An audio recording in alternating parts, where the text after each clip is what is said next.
lot of this is not going to be the same tomorrow as it is today. You're setting up for a great tomorrow, but you haven't satisfied today yet. In business, when you're starting out, I tell people all the time, it's great to think about tomorrow. But if all you're thinking about is tomorrow, you're never going to get there because today will fail. Think of it like a yin and yang that's constantly turning. And in the beginning, it's 90% I got to satisfy today, 10% I'm going to worry about tomorrow. And as the business matures and grows and you mature and grow, it becomes that 10 to 90. Hey everyone, welcome to the Walk to Wealth podcast. If you're tuning in on YouTube or any of the podcast directories, make sure to do us one teeny tiny little favor. Make sure to follow us because we are bringing fire all year this year, and you don't want to be the one that misses out on another amazing guest. So without further ado, let's get right into this one.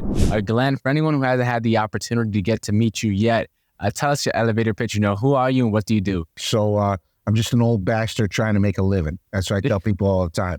So I actually am in the consumer packaged goods industry. So I've been selling food.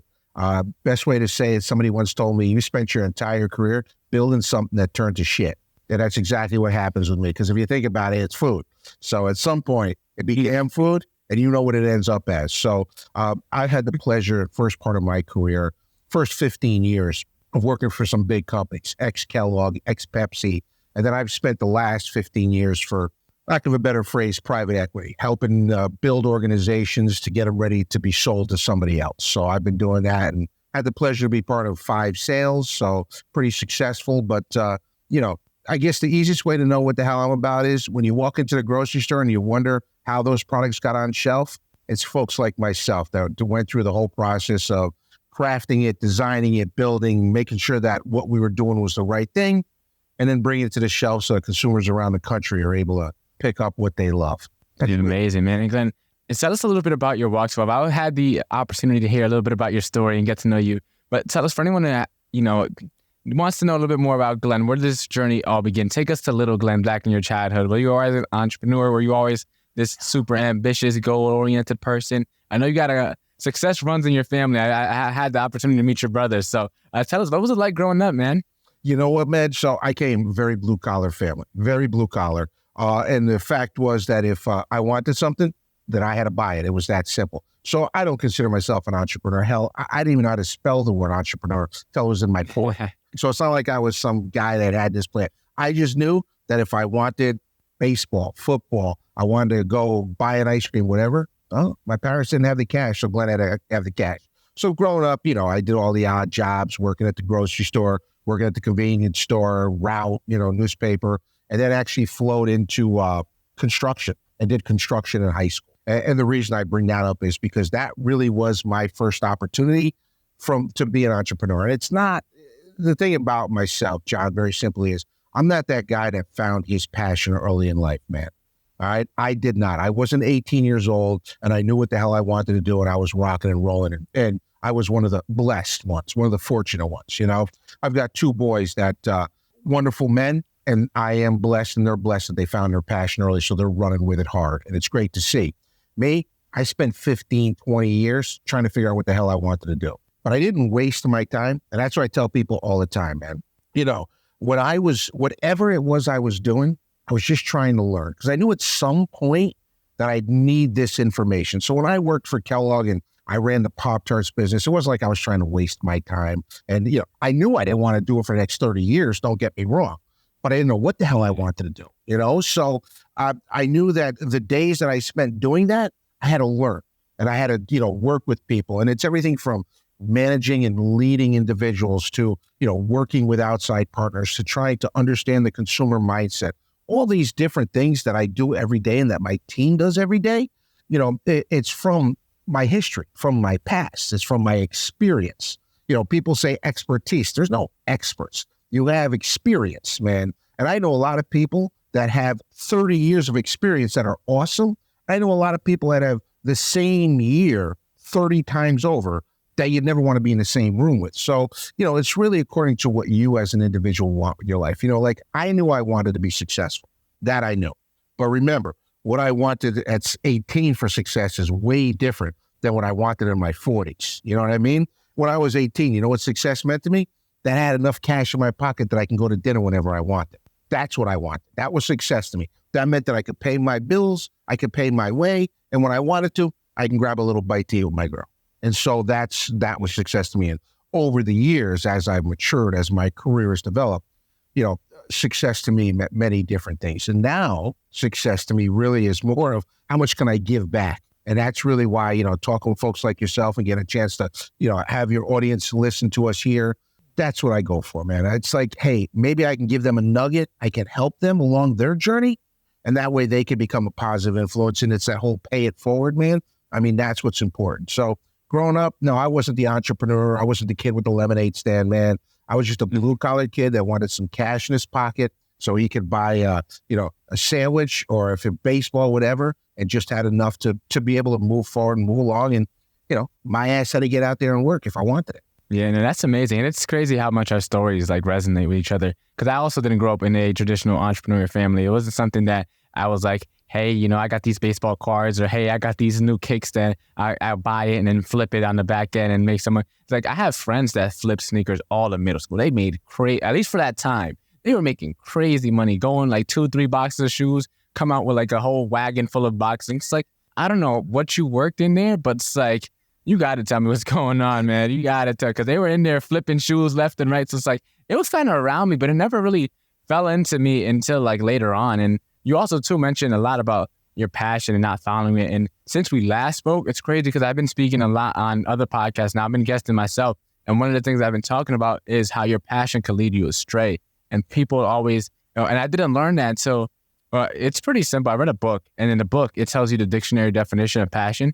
And it's literally a barely controllable emotion. So it makes sense why you shouldn't follow it, right? Because it's something you can't even control. What's the point? So I think this is the perfect segue into today's conversation, because you know a lot about, passion. You know a lot about how that helped you or how it kind of hindered you in your journey. So what's your thoughts on passion? I know it's one of the biggest buzzwords that just gets thrown around in self-improvement in the personal development space. Let me hear your thoughts on it.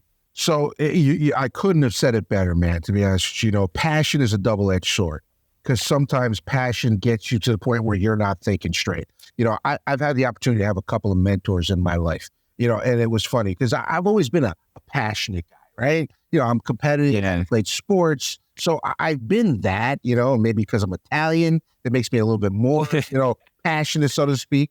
But the stereotype, I know, but still a little bit like me. But, the thing is, when you think of passion, I guess the best way to put it was when I was with one of my mentors, and I was actually at Kellogg at the time, and, want to be good and working hard, and, trying to go through, as I call it now, punching through the mud kind of thing, all the red tape and everything, but wanted to really make a difference. And he looked at me and he said, Glenn, how long has Kellogg been around before you joined us? I said, 100 years. He said, and whether you're here for 2 years or you're here for your entire career, 35 years, how long do you think we're going to be around after you leave? I said, another 100 years. He said, that's right. Slow the fuck down. He said, you know what? I understand what you want to accomplish, but understand there's people around you that have different wants and needs and accomplishments of their own. So it's not all about you. And that's sometimes when we talk about passion, you lose that understanding and that focus. As an entrepreneur, you may love widget A. And you can't understand for the life of you why everybody, all 360 million Americans, don't love widget A as much as you do, and then it drives you crazy. And so what happens is that I tell people this all the time, you got to pull the emotion out of business. And what is passion? Passion is an emotion, because emotion in business has much more negative effect than it does a positive effect. You'll make rash decisions. You won't make right decisions. You won't make decisions based on knowledge. And it's just like when you build a plan. If you're opening up a storefront, you'll have a business plan. Look, what you planned now today is going to be so different 12 months from now, because you don't know. I happen to be the CEO of Red Chocolate, and we brought Red Chocolate here to the United States 5 months before a global pandemic. Think about it. If anybody had that crystal ball and knew that a global pandemic would shut down the world from a commerce perspective, would we do it? No, but we still had the business and we still had the plan. So what we had to do is we had to look at it, not get emotional and freaked out and blah, blah, blah. And don't get me wrong. Like a lot of people, we dropped to our knee, and our collective knee. We had to figure out exactly what we were going to be during this pandemic and how we were going to continue our journey our passionate journey, but our controlled passion. So what I tell people is it's great to find that passion, but you have to control it. And like I said, I was in my 40s till I figured out what the hell I wanted to do, but I didn't like waste my time from 18 to 40 just bouncing around like a pinball, because that would have been useless. I didn't have 22 of the same years. I continued my path. I continued my journey, got my experience. So that way, when I figured out what my passion was going to be, I could rock and roll. Yeah. And then that's amazing, man. It resonates with one of these. I heard this line somewhere. It's, you make plan, God laughs. And it's funny because it's like we have it all figured out. We have some people make 80-page business plans. Some people write one-page business plan, but everyone thinks they have it all figured out. It's like, all right, I'm going to do this step, and then this step is going to happen, and I talk to that guy who's going to give me that step, and then this step, and then boom, I'm going to end up here. And it's like, that's usually not the way it works. That's how it kind of played out in my life. So I love that you said that, because last year I was bouncing around because I was trying to do the real estate stuff since we last spoke, and then I was also teaching some social media stuff and then trying to do this podcast, working at a restaurant. But it's like, I wasn't so naive because I thought I could do everything at the same time. It wasn't until I started focusing on the podcast, I was like, okay, focused efforts get you further, faster than trying to do a bunch of things at the same time. And you mentioned too in there a super good line about there's some people that live the same year over and over and over again. Break that down for some of us that might have just gone over our heads. A lot of people think, we're like, what do you mean we're living the same year over and over again? So it's pretty simple. If you think about it, and everybody knows somebody like this in your life. And if you don't know somebody like this, you may be that person. So look deep inside yourself. And I say that to people all the time. It's still saying there's at least one asshole in 3 people. So if you look to your left and they're a nice person, and you look to your right and they're a nice person, guess what? You're the asshole. But I guess the best way to explain it is, we all are on this journey. Some of us do it together. Some of us just do it on our own. And what you learn during that journey should affect your future. And if you just are continuously, and when I say making the same mistake, it's not in a literal sense. It's in the figurative sense of a situation arising and you almost doing the same thing as you've done in the past. And again, the definition of insanity kind of thing. But the idea being that, look, it's simple. If you're a baseball player, we're going to take sports analogies because I love sports analogies. If you're a baseball player and you get up to bat and you hit the ball 4 out of 10 times, you're one of the greatest baseball players ever to live and play the game of baseball. Try that in business, you're going to be out of business in 12 months. So the idea being that do not make the same mistakes. Understand the situation you're in. Surround yourself. And, the one thing I will tell you about me, I don't want to be the smartest person at the table, and very rarely I am. Because if I'm the smartest person at the table, then all the decisions, everything's going to come from me. I like input. I like to hear from different folks around the table, so to speak, whether it be on my marketing side, whether it be supply chain. There were parts within my journey, not only here at Red, but throughout my career, where it was the input of others that helped me continue to grow as a person. So what you want to do is understand the situation you're in, understand how it happened. The last thing a person should do is blame someone else for a situation they're in. What I mean by that, very simply, is before we go to that, because it's very easy to go to it, and I'm not saying it couldn't be true, it could be, but learn from it. Okay, how did I let that person affect me? Remember, somebody makes you angry. Well, you got to remember one thing. You're the person that let them into your head. Because I bet you 10 people can walk past you right now, John, and say something. You'd be like, all right, well, you don't know me. And you move on, right? Well, why didn't they affect you the way somebody else could affect you? It's because you let them in your head. And you don't want to let them in your head. You want to listen. You want to learn. But remember, you've got to understand where that other person's coming from. As an entrepreneur, and there are a lot of people that want to take this entrepreneurial journey for their own reasons. And I tell people all the time, there are going to be times you have to take that proverbial name and know that there's people like myself behind you that are in that room with you with our hand on their shoulder, because we've been there, dude. We know what it's like to be like that. But we also expect you to get up. We expect you to, wipe your pants off and punch through the mud and continue to move forward. So, when you look at things that happen, understand why they happen, understand in the future, if this happens, how do I see it sooner so that way I can stop it from happening, or if I can turn the journey this way. It's funny you mentioned, 1-page business report, 80-page business report. It doesn't make a difference because like we said, a lot of this is not going to be the same tomorrow as it is today. Entrepreneurs, I tell them all the time, I hear people, they tell me, oh, well, this is what we're going to do from a branding perspective. And they got this pie in the sky. And I'm like, great. How are you going to pay rent today? They're like, what do you mean? I'm like, you're setting up for a great tomorrow, but you haven't satisfied today yet. In business, when you're starting out, I tell people all the time, it's great to think about tomorrow. Believe me, it's great. But if all you're thinking about is tomorrow, you're never going to get there because today will fail. So in business, it should almost be, think of it like a yin and yang that's constantly turning. And in the beginning, it's 90%, I got to satisfy today. 10% I'm going to worry about tomorrow. And as the business matures and grows and you mature and grow, it becomes that 10 to 90. I was in what was called a year beginning meeting a couple of years ago. And, CEO of one of the largest retailers in the world, he's taking questions from us. It was a group of us. And one of the folks said, hey, I got a question for you. What are your ideas long-term based on what we're seeing right now? And he laughed. He said, well, let me tell you something. I know a lot of you long-term means what are you going to do over the next 24 to 36 months?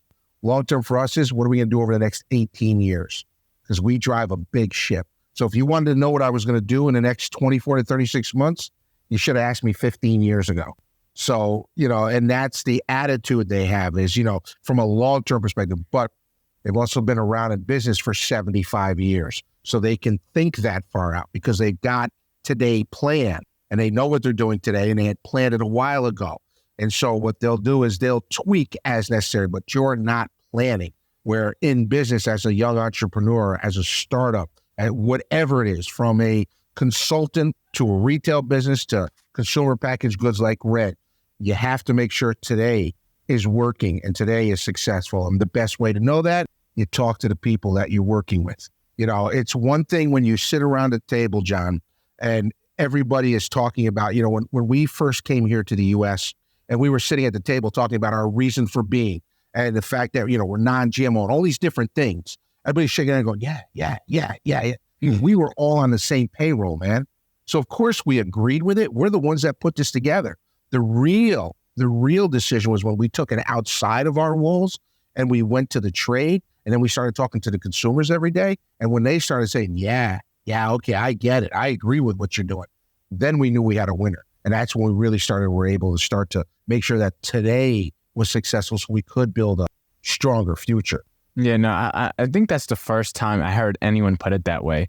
And we always hear the yin and the yang, but no one ever made it make sense in a way when it comes to business like you just did right there. And so I'm curious now. So how do we get more present? It's something where the world is moving at 100 miles per hour. This entrepreneurship stuff is something it's not taught in school. And of course you can get a degree for entrepreneurship, but there's nothing like starting a business and getting out there. And as you said, punching through the mud and figuring it out and not having money to pay, bills and your software fees and your Calendly or your Zoom or your whatever software you're using. It's like, there's nothing like having that, trying to figure it out and really working your way through it. So let me ask you, how does one become more present? How does one live for today?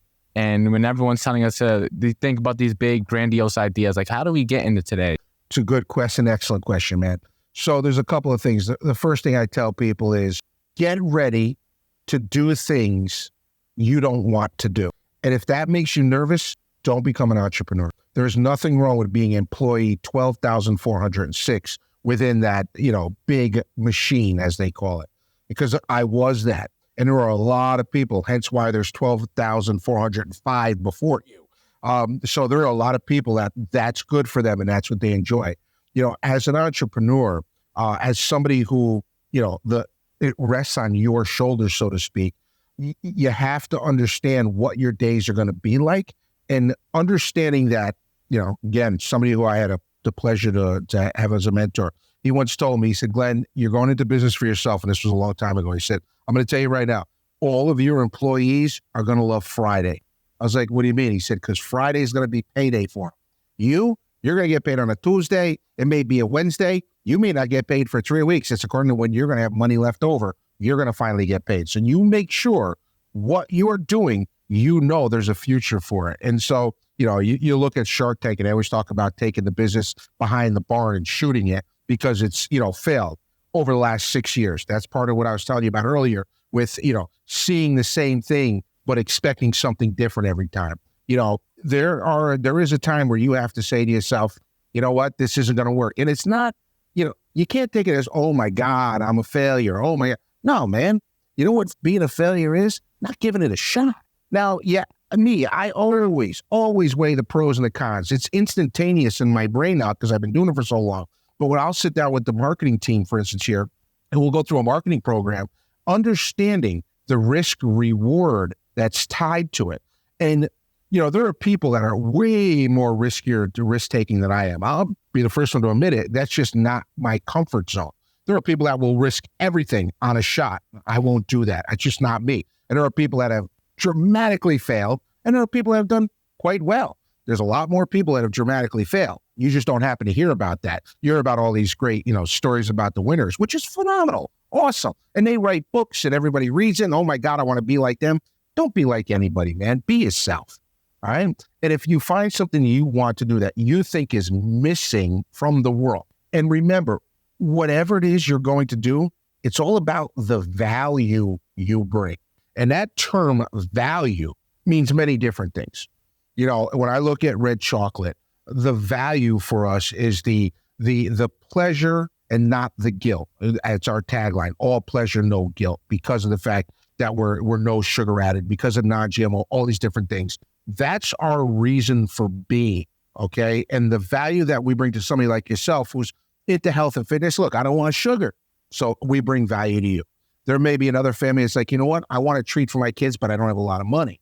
The value is a financial for them. So, when you're a consultant and you walk in, the value may be that, wow, man, I'm going to save this company 1,000 hours because I'm bringing my expertise in, or the program that I'm bringing in is going to help them grow bigger. In other words, what's that value?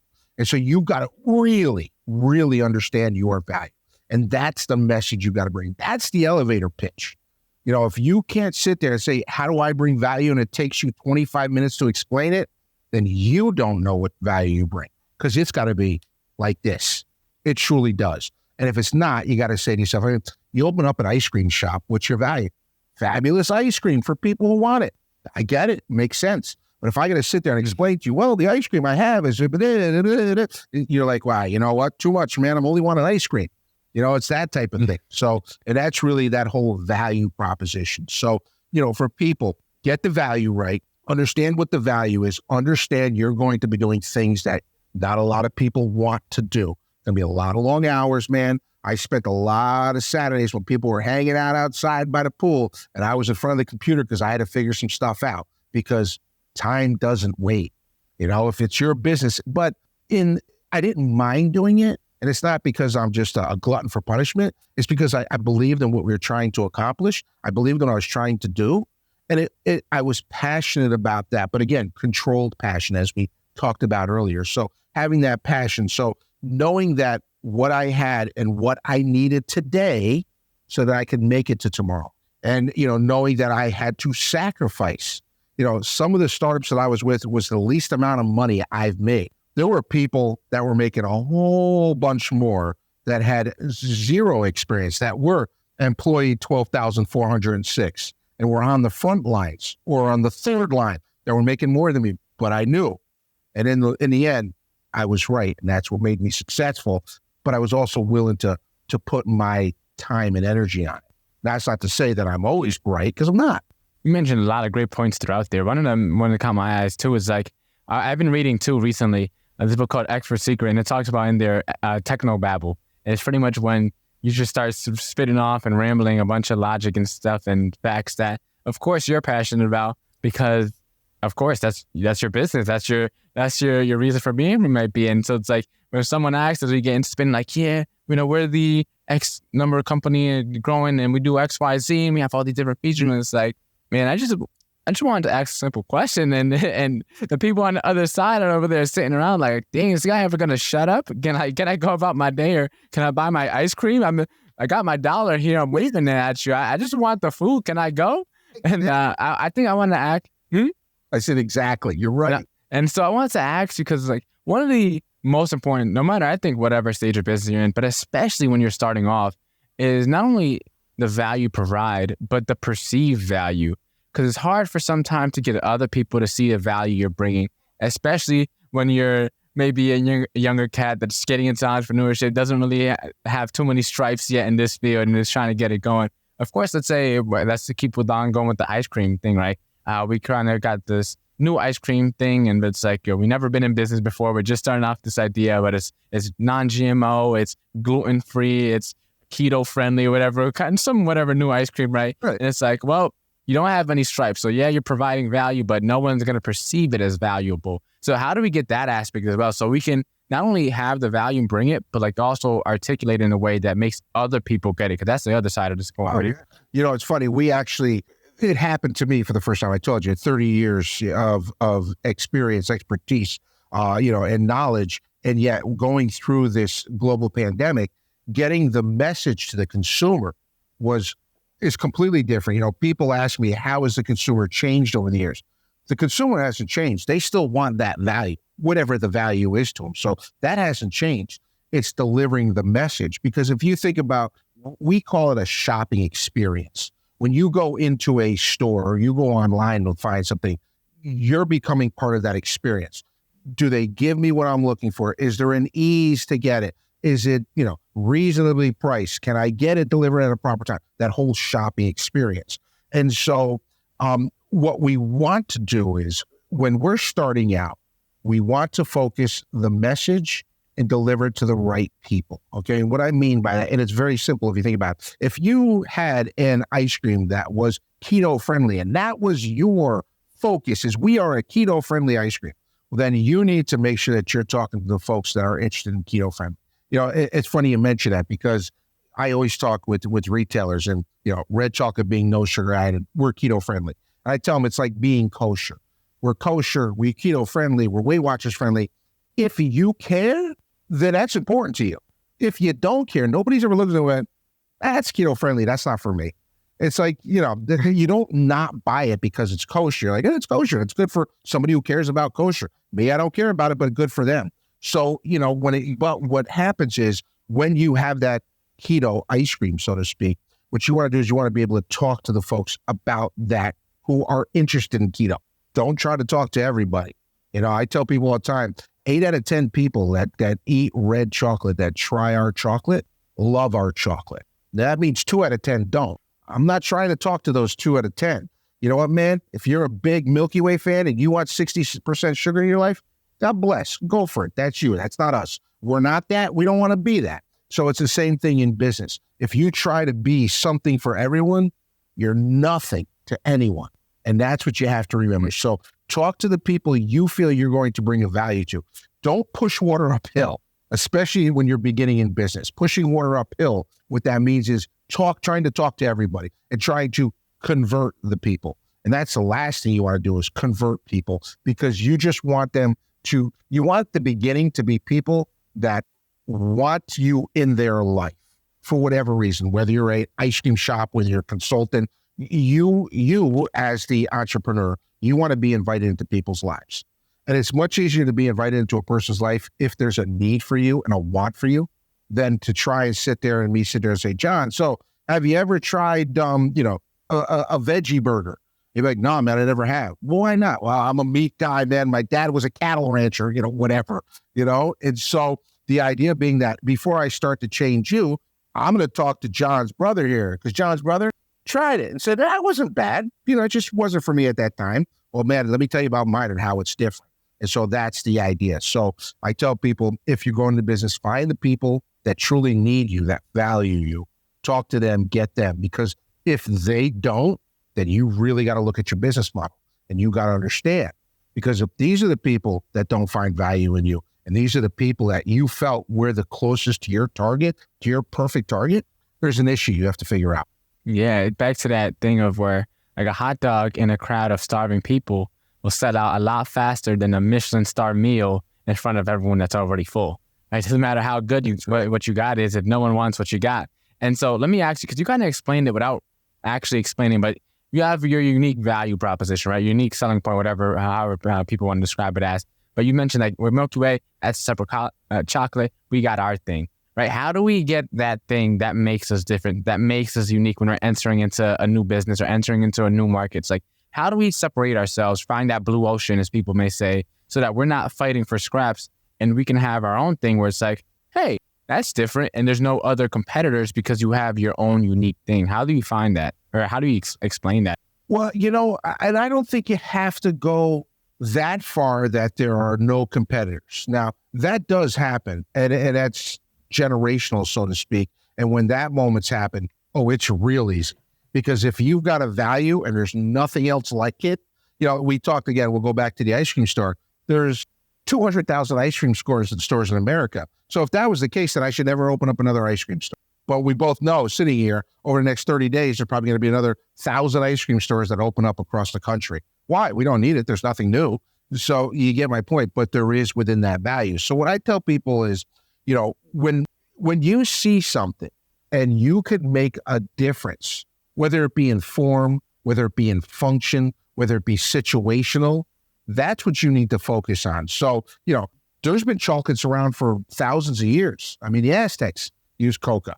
Why would we bring out red? Well, we brought out red because we felt there was something missing in the market. And we've proven that there's something missing in the market. Hence why we've been able to grow the way that we've grown, because we can satisfy that need. We can satisfy it healthy, but we can satisfy it with indulgence. And so that was the idea behind red and our meaning for business. If you're if you're in real estate, there are hundreds of real estate people probably within your office, if you think about it. And if you go within your state, there's thousands, and then there's, all these different companies. So you got to figure out what differentiates you. If you're going to be the same as everybody else, you're average.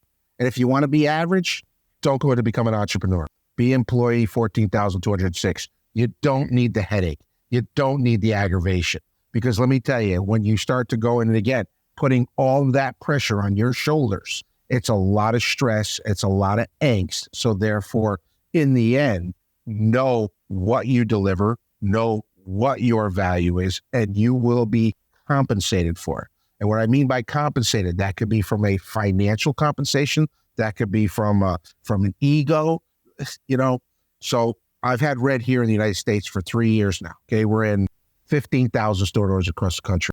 I walk into a store and I see red on the shelf. It's like seeing one of my kids graduate.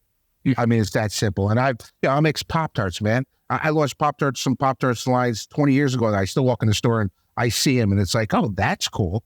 I've launched some Pepsi products that, are still on the shelf today that millions of people enjoy every single month.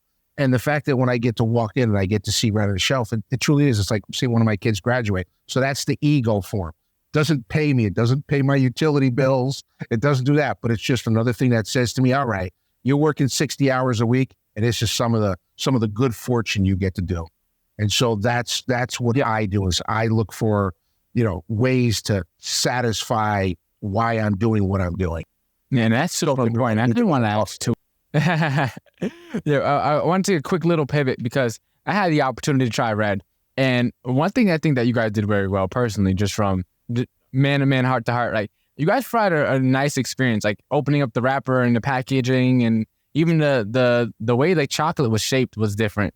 Like it felt very unique and personalized kind of. So let me ask you, because that's something that usually helps a lot of people, is providing that experience, right? Providing something that is not just the product or the service that you offer.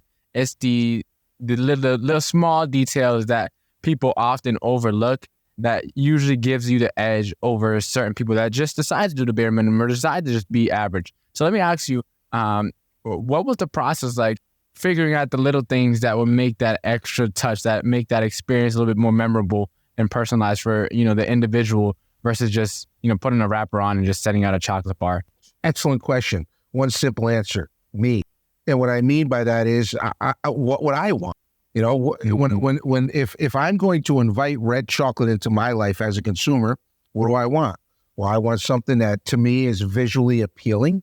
And that was the idea behind the packaging and being able to tell that story. quickly because we have people walking past the aisle. So I want them to know that it's non-GMO, it's kosher, it's gluten-free. We don't use palm oils. Hence why you see the different pieces within our packaging. You know, everything that's on this package that we have is there for a reason. The idea is that you could see the chocolate, you can see the milk, you automatically know this is milk chocolate. You know that it's 0% sugar because that's what it says. So the idea is I'm helping you to understand why me, red chocolate, not Glenn, why me, I would like to be part of your life, part of your decision, because there's nothing more personal than what you put in your mouth and you put in your body. It's one thing with the clothes we wear, with the car we drive, but what you put in your body, it's the most personal thing that you could think of, you know, from a human being standpoint. So I wanted people from the get-go to understand, you know what? These folks seem to care. They seem to kind of want to talk to me and respect me as a person. We are not a transactional company. I will tell you that right now. And when I brought this over, and for most of my career now, I don't believe in transactional company. We have a reason for being, but us as a company, I also think of the company Red as a being too, as having a conscience, as having the ability to understand what is right and what is wrong when it comes to what we're going to ask consumers, ask people to do. You know, if I'm going to enjoy this, then why would I want somebody to enjoy it less than me? So that started with the outside of the packaging, then the inside, you know, choosing the right foil. And again, making it so that people understand, you know, we are a craft, you know, we craft our chocolates. It's simple. I don't make 30 million bars a month. I will never make 30 million bars a month. Even if I could, I won't. It's not what we do. We're owned by two families that are master chocolaters. The idea behind this whole piece is that we wanted to bring something to people that they had never seen before. They never tasted before. So that was, you know, the wrap and understanding and the freshness. It also has a lot to do with the quality perspective because it's thick enough that within shipping, the things don't break and they don't crush and it doesn't look like crap, to be honest with you. And then the idea behind the diamond shape. The diamond shape is because when you put it, you know, a flat piece of chocolate, it's kind of boring. It really is in my eyes. You know, there's so much flat chocolate out there. And again, it's part of the visualness. You know, if I'm gonna take you, Red, and I'm gonna put you in my life, you better be worth it. Because if you're not, I'm not gonna hang out with you too much. And so that was the whole idea behind Red, was to make it so that so when John walked past the aisle and he looked at it and went, oh, that's interesting. I've never seen something like that. And you read it for that 4 or 5 seconds that you're at the shelf, you'd say, you know what? Yeah, this sounds like something that's interesting. And then when you try it and you taste it, I never knew chocolate could be this good without all that shitty sugar. This is awesome. And so that's the idea. So that was really the idea of the journey. You know, when we sat down, one of the biggest things about us, so all of our products are crafted in our facility in Europe. And I love telling this story because it really tells you the difference because, you know, when you're a European company coming to the U.S., it's so different than starting up from the U.S. So in Europe, everything they produce is non-GMO. You're not allowed to use genetically modified organisms. You're not allowed to. So when I brought it here, I said, guys, I need to get the non-GMO certification on the package. They went, well, why? Everything's non-GMO. I'm like, no, not in America. Not in America, man. Here in America, to say you're non-GMO is important because people need to understand that you're buying single source. You're not buying something that's been genetically modified. So it was that journey that was part of me teaching a company that had been around 20 years and is in 25 countries, something different. And luckily for me, you know, the partnership we have, they said, you know what, Glenn, you got the experience. Let's do it the way you say. It wasn't as though they came and said, well, we've been doing this for 20 years, the same year 20 times. We don't need to do this. So that was part of that growth. No, that's amazing. And so then let me ask you, because you mentioned something that's kind of been repeated kind of under the radar throughout this entire conversation. It's the reason for being, right? How does one work towards finding, well, I would like to say uncovering it, because usually it takes a while before we finally put 2 and 2 together. But how does one begin? Because it's usually not something that just stumbles. It may be, as you said, you may be one of the blessed ones that's like, yeah, I know what I'm doing for the rest of my days. Yeah, I'm going to do this and I'm with it. But like with many of us, we happen to stumble across it throughout whatever, all of our combined and accumulated experiences. So how does one kind of work towards uncovering that so that they can have that clarity? Because I feel like it's something that once you get there, it makes the filtering process at which you make decisions, it makes it a lot easier because it's like, well, I know what my reason for being is. And let's say it's making, keto-friendly chocolate ice cream. And it's like, well, should I add some honey? No, because honey that's carbs right there. That's going to break the fast, right? That's not keto-friendly if you have honey in there. So it makes it a lot easier. So how do we work toward uncovering that reason for being, not only in our business life, but in our personal life as well? That's an excellent question. So what I would tell you is, when we first started our conversation, John, a little while ago, I told you about the fact that when I was on my journey, I didn't think of it as, oh, I'm wasting my time. I knew I was on my journey. I knew what I was doing wasn't what I wanted to do, but I knew I should continue to learn until I had that aha moment. And that's the same way in life too. And it's really, it's being there and being aware.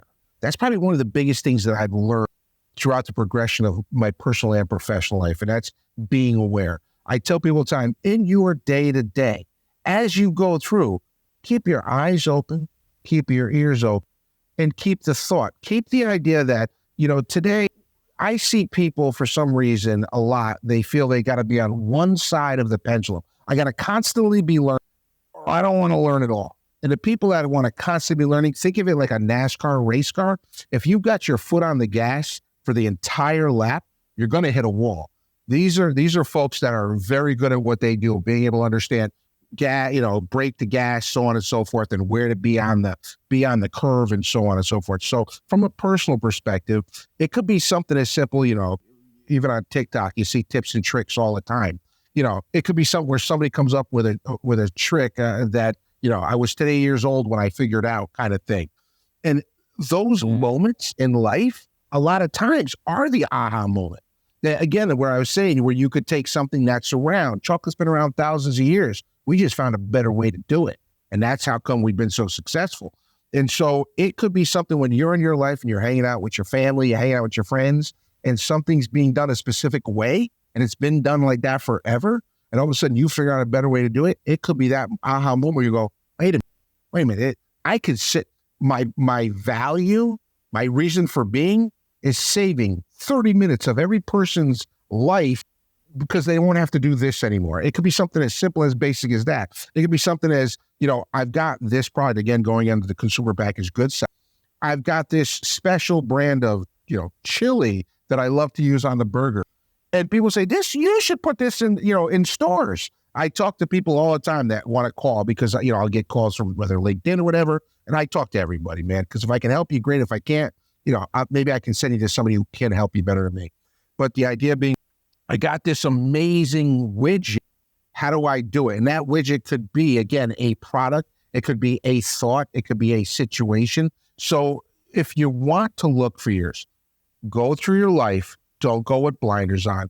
Don't go with the intensity that I've got to figure it out today. If I did that, I'd have burned myself out. Remember, man, I told you I was in my 40s. So if I had spent 20 years trying every day to figure out what the fuck it was I was supposed to be doing, I'd be useless, man. I'd be useless. And in that meantime, I had an amazing family, beautiful wife. So I was still able to enjoy my journey, and then through that, that's where I finally found my passion in business and personally too, to be honest with you. So for people, I tell a long way to your question, but simple answer, keep your eyes open. Keep your ears open, man, and know that each day there could be something, and learn from that day. And even if it's a little something, you're talking about reading the different books. I'll read a book and 300-page book. I'm not looking for it to change my life. Sometimes I'm looking for just that one little nugget that I could take and put in my brain and use at some point. And be like, oh, I like the way they think about that. I've never thought about it that way. So a book does not have to change my life. And I've never been that kind of person. I tell people all the time, don't look for one thing to change your life. Look for the journey to change your life. And you control that journey. So when you change your life, that change is controlled by you. Yeah, 100%, man. Glenn, you dropped some nuggets of wisdom and business of wisdom throughout this entire conversation. Where can we connect with you at? Where can we get our hands on Red? I can vouch for it. My favorite flavor is the white chocolate one that you sent. Blonde. It was white chocolate and some. The blonde chocolate. There we go, blonde. That one was that one was my hands down my favorite. That is so. Where can we connect with you at? Where can we find you at?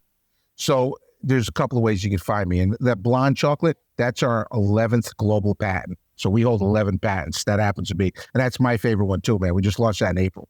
But you can find me a couple of different ways. Easiest way, and I tell people all the time, if you go to red-chocolate.com, you go to the About Us page, you're going to be able to find out about myself. You'll be able to reach out and talk to me. I answer all the emails. If I can help, like I said, I'm more than happy to. If I can't, maybe I could put you in a position where I can help you with somebody else with a meeting.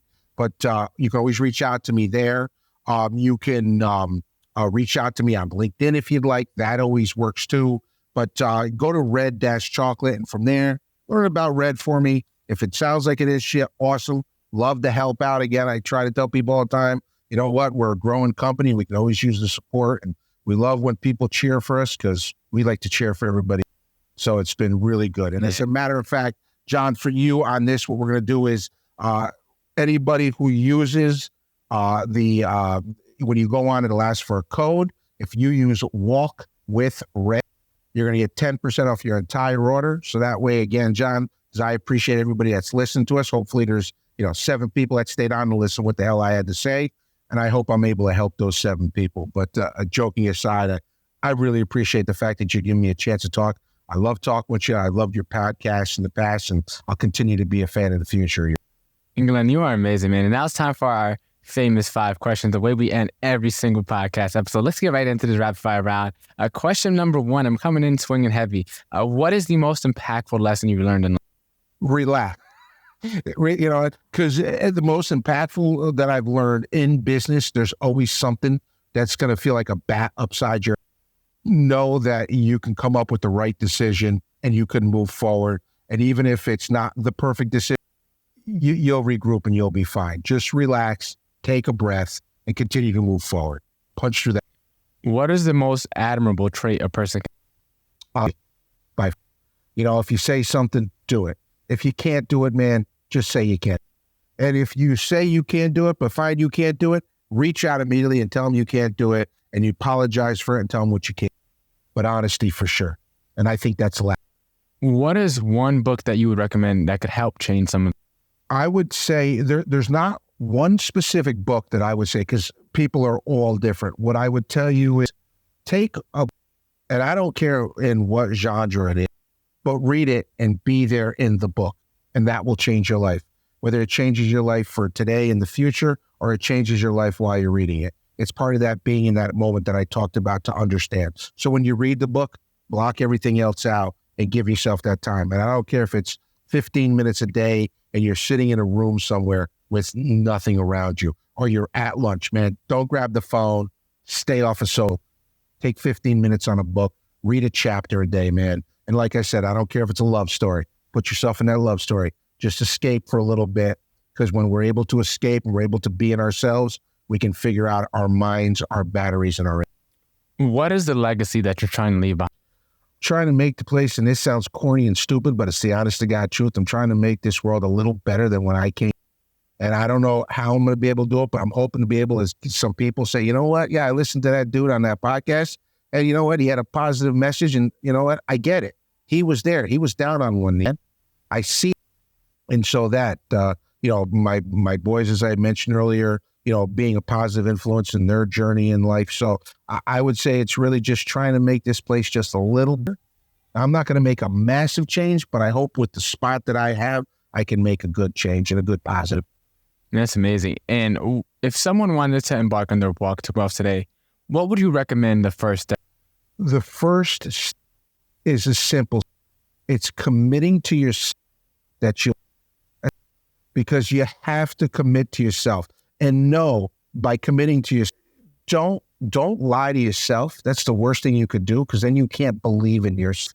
If you think to yourself and you think about, you look at, the military, you look at some of the special ops, you hear some of their conversations. What do they talk about? They talk about the commitment to doing.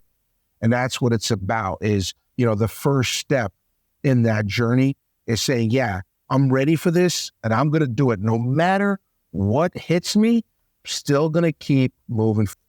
Every day you don't move forward. Some days you may be on a knee. It may be for 3 days you're on it, but you get up, you punch through the mud, and you keep moving forward. So it's committing to yourself, knowing that you can trust yourself, because in the end, when you look in the mirror, while there may be all those folks behind you patting you on the back or stabbing you in the back or whatever, you can't see them in the mirror. You only see your two eyes. So you got to believe in yourself. That's amazing, Glenn. You had dropped some amazing nuggets throughout this entire conversation. And for everyone who hasn't already went to go check it out, there's a red-chocolate / and then use the promo code WALKWITHRED to get 10% off. Glenn, it was amazing having you on, man. I appreciate it. And let's definitely stay in. Absolutely, bro. Thank you again, man. I appreciate it. I look forward to your next podcast.